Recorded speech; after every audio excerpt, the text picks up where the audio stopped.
Chris Kyle had been in the same position for 3 days, but he couldn't see the enemy sniper anywhere. Until that bullet passed inches from his head.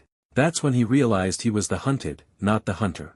The scorching sun of Ramadi beat down mercilessly on the concrete rooftop where Navy SEAL Chris Kyle had established his overwatch position. For 72 hours straight, he had maintained surveillance over a 4-block radius in one of Iraq's most dangerous neighborhoods. His Barrett M82A 1.50 caliber rifle rested perfectly still against his shoulder, the powerful scope scanning the same windows, the same doorways, the same shadows he had memorized down to the smallest detail. But something was wrong. Terribly wrong. 3 days ago, intelligence had indicated that a high-value target would be moving through this sector. A bomb maker responsible for 17 IED attacks that had killed dozens of coalition forces. Chris had taken position before dawn, prepared for what should have been a routine elimination mission. Instead, he had found himself trapped in the deadliest game of cat and mouse of his entire military career. The first sign had been subtle. A glint of metal from a building 600 meters northeast. Nothing unusual in an urban combat environment filled with debris, broken glass, and abandoned military equipment. But Chris Kyle hadn't become the deadliest sniper in U.S. military history by ignoring subtle signs. But what he discovered next changed everything. The second sign had been more disturbing. On day 2, Chris had observed a pattern in the local population movement. Civilians were avoiding certain streets, taking longer routes to their destinations, clustering in specific areas that provided cover from a particular direction. It was the behavior of people who knew there was a sniper in the area. But they weren't avoiding Chris's position. They were avoiding somewhere else.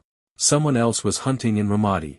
Someone with the same skills, the same patience, and the same deadly precision that had made Chris Kyle legendary among American forces. By the end of day 2, Chris had identified 17 potential sniper positions within effective range of his location. Buildings with the right elevation, clear fields of fire, and concealment opportunities that would appeal to a professional marksman. But visual confirmation had been impossible. Whoever was out there possessed the skills to remain completely invisible. The psychological warfare had begun on day 3. Nothing overt, nothing that could be definitively attributed to enemy action. But Chris had started noticing small changes in his environment. A piece of debris that had shifted position overnight. Scratches on concrete that hadn't been there the previous day. The subtle signs that someone had been observing his position with the same intensity that he was observing theirs. Then came the shot that changed everything. Chris had been conducting his routine morning sector sweep, moving his scope methodically across his assigned observation area, when the concrete exploded 18 inches from his head. The impact sent razor-sharp fragments across his position, one piece slicing a thin line across his cheek. The sound came afterward, the distinctive crack of a high-velocity rifle round fired from extreme range. In that split second, Chris Kyle realized he was no longer the hunter. He was the prey. The shot had been perfect, perfectly aimed, perfectly timed, and perfectly calculated to send a message rather than kill. If the enemy sniper had wanted Chris dead, that bullet would have found its mark. Instead, it was a declaration of war between two professionals who understood the deadly art of long-range precision shooting. Chris rolled immediately to a new position, his movements fluid and practiced despite the shock of being targeted. His training kicked in automatically: assess, adapt, survive. But as he settled behind different cover, a chilling realization crept into his mind. The enemy had known exactly where he would be, exactly when he would be there, and exactly how to position a shot that would terrify without killing. This wasn't random. This was personal. But you won't believe what Chris Kyle discovered about his invisible enemy. For the next 6 hours, Chris Kyle experienced something he had never encountered in his military career, being systematically hunted by someone who matched his skills. Every time he moved, he felt eyes tracking his movement. Every position he took, he sensed crosshairs settling on his location. Every breath he took felt like it might be his last. The enemy was playing with him, demonstrating superior knowledge of Chris's tactics, his preferences, his behavioral patterns. This wasn't just a skilled sniper. This was someone who had studied Chris Kyle specifically, learned his methods, and developed countermeasures designed to exploit his strengths as weaknesses. At 1,400 hours, the second shot came. This time, Chris had been prepared. He had established 3 different firing positions and was rotating between them every 30 minutes. But the bullet struck exactly where his head had been 60 seconds earlier. The timing suggested the enemy wasn't just tracking his current position. He was predicting Chris's movements. The message was clear: I know how you think. Chris's spotter, Petty Officer Marcus Webb, had been providing overwatch from a separate location 200 meters away. Through encrypted radio communication, Webb confirmed what Chris already suspected. Legend: I've been scanning every possible position for the last 4 hours. Whoever this guy is, he's invisible. No muzzle flash, no heat signature, no movement. It's like he's firing from thin air. Copy that, Webb. But he's definitely out there. And he's good. Real good. How good? Chris touched the fresh cut on his cheek where concrete fragments had drawn blood. Good enough to have killed me twice already if he wanted to. But here's where the story takes an unexpected turn. As the afternoon sun began its descent toward the Iraqi horizon, Chris Kyle made a decision that went against every instinct of his training. Instead of attempting to locate and eliminate his invisible adversary, he decided to communicate. Chris held his breath, eyes fixed through the scope as the city around him seemed to sink into silence. Every shattered window, every collapsed rooftop became a potential threat or a fleeting hope. He had seen this before: signals that could mean salvation, or death disguised in light. Yet there was no denying the clarity of what he had just witnessed. 3 short, 3 long, 3 short. Not random. Not panicked. Deliberate. Human. He hesitated only a moment before deciding to answer. Exposing himself carried risk, but silence could be fatal for both of them. With slow, calculated motions, he shifted the rifle barrel, letting it catch the faint glow that bled across the street. Short, long, short. His own response, unmistakable to anyone trained in the code. A bridge thrown into the void, a handshake between ghosts. Seconds stretched thin. Then, from the same darkened building, another flicker answered, slower this time, almost cautious, as if testing whether he was real. Chris tracked the window closely, memorizing every crack in the concrete, every bent sheet of rusted metal nearby. His senses sharpened. Somewhere behind those walls, someone was alive, skilled enough to remain invisible until now. But then a new sound, metal shifting, faint and deliberate, slipped out from the 3rd floor of the structure. It wasn't just light anymore. Someone was moving in there. The signal repeated, 3 short, 3 long, 3 short, as if insisting, I am here. Don't leave me. Chris leaned back slightly, tightening his grip on the stock. The decision pressed on him with brutal weight. Approach and risk an ambush? Or continue this strange dialogue of shadows and silence, hoping trust could be built in the deadliest place on earth? The next move would decide everything. Chris's blood ran cold. His invisible enemy was asking for help. Over the next hour, a bizarre conversation developed between 2 lethal professionals who couldn't see each other but were communicating through rifle movements and light signals. What Chris learned challenged everything he thought he knew about the enemy forces in Ramadi. The invisible sniper wasn't Iraqi. He wasn't Al-Qaeda. He wasn't part of any terrorist organization. He was American. The signals revealed a story that Chris Kyle would carry with him for the rest of his life. The invisible sniper identified himself as Staff Sergeant David "Ghost" Martinez, U.S. Army Special Forces, reported missing in action 6 months earlier during a classified operation in western Iraq. Martinez had been conducting deep reconnaissance when his unit was ambushed. He was the sole survivor, but his injuries and the tactical situation had made extraction impossible. For 6 months, he had been surviving behind enemy lines, gathering intelligence and conducting precision eliminations against high-value targets. But the psychological toll had been devastating. Months of isolation, constant danger, and the belief that his own military had abandoned him had pushed Martinez to the edge of sanity. He had been tracking Chris Kyle not as an enemy, but as the only person in Ramadi who might understand what he was going through. But the real shock was still coming. Through their improvised communication system, Martinez revealed intelligence that changed Chris Kyle's understanding of the entire Ramadi operation. The bomb maker that Chris had been hunting for 3 days was already dead, eliminated by Martinez 2 weeks earlier. The intelligence that had positioned Chris on this rooftop was outdated, part of a larger misinformation campaign that had American snipers hunting ghosts while real threats operated freely. More disturbing, Martinez had identified a network of enemy agents operating within the coalition intelligence structure. People who had access to American operational plans, sniper positions, and mission parameters. Chris Kyle's current position had been compromised from the moment he had arrived. Martinez had been protecting him for 3 days, eliminating enemy spotters and redirecting hostile attention away from Chris's location. The 2 shots that had terrified Chris weren't attempts to kill him. They were Martinez's way of warning him that his position was blown and that enemy snipers were moving into position for actual elimination attempts. "Legend, you need to move now," Webb's voice crackled through Chris's earpiece. "I've got multiple heat signatures converging on your location from 3 directions. Estimated 6 to 8 hostiles, all carrying long weapons." Chris Kyle found himself in the most surreal situation of his military career. He was being warned of danger by his spotter while receiving protection from a sniper who had been presumed dead for 6 months.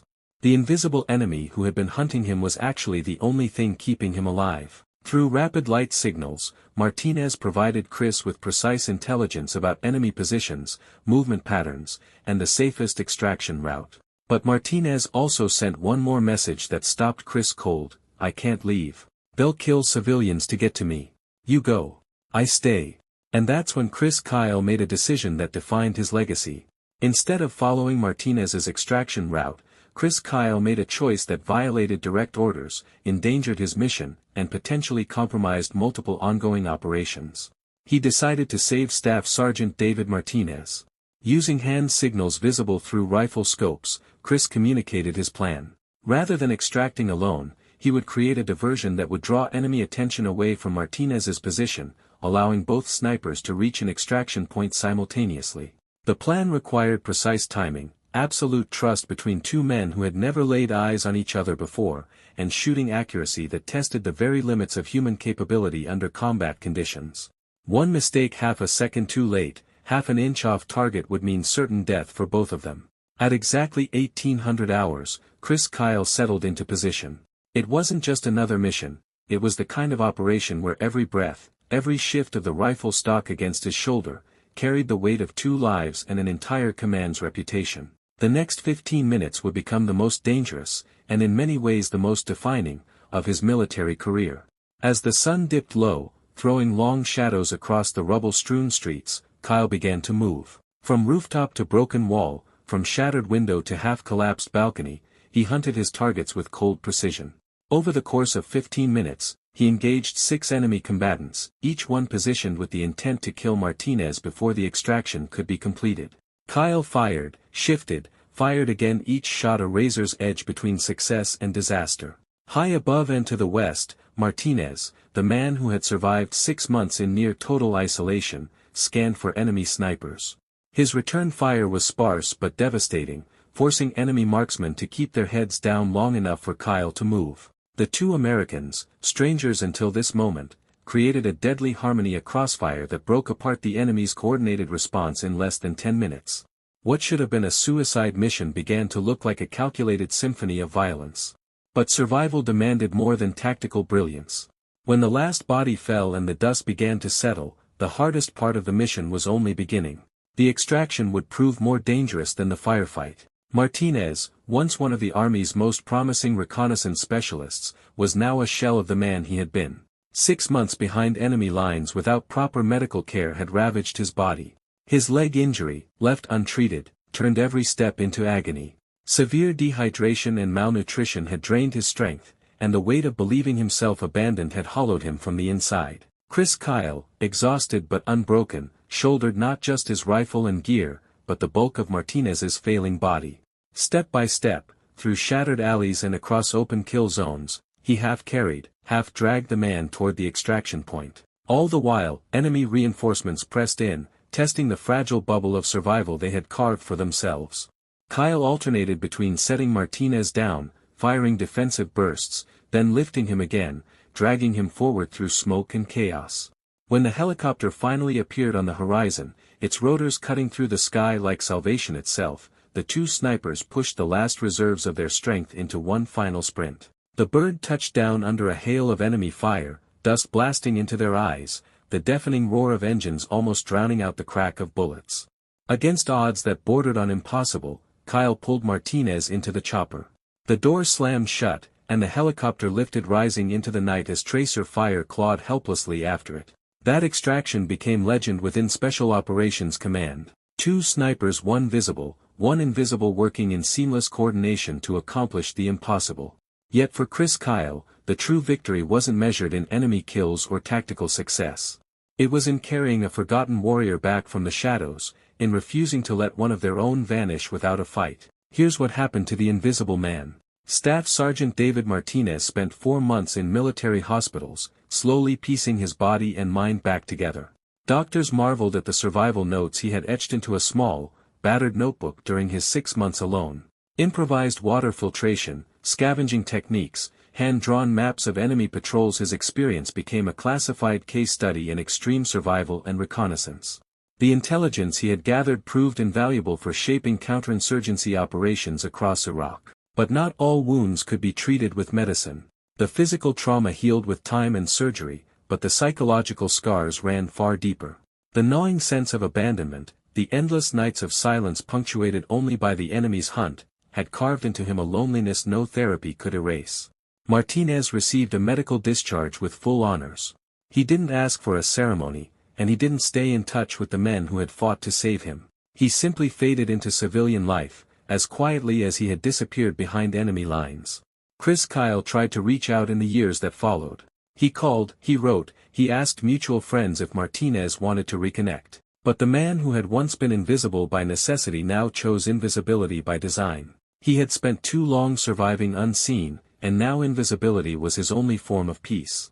Years later, when Chris Kyle sat down to write his autobiography American Sniper, he dedicated a chapter to Martinez the Invisible Soldier. In it, he wrote words that revealed both admiration and heartbreak. David Martinez taught me that the most dangerous enemies aren't always the ones in your crosshairs.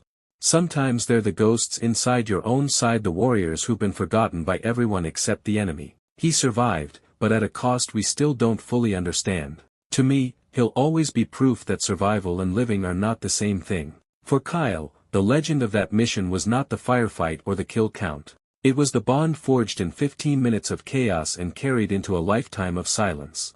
The story of the Invisible Sniper became part of Chris Kyle's legacy, but not in the way he expected. It wasn't about his shooting skills or his tactical brilliance. It was about his willingness to risk everything to bring home a fellow warrior who had been presumed lost. The rooftop in Ramadi, where Chris Kyle spent 3 days being hunted by an invisible enemy, became a reminder that warfare isn't just about eliminating targets. Sometimes it's about recognizing that the person hunting you might be the person who needs saving most. Chris Kyle never saw David Martinez again after their hospital reunion, but he never forgot the lesson of Ramadi. The deadliest enemies aren't always the ones you can see. Sometimes they're the ones your own side has lost track of. And sometimes the most important shot you can take isn't the one that kills an enemy. It's the one that saves a friend who has been invisible for too long.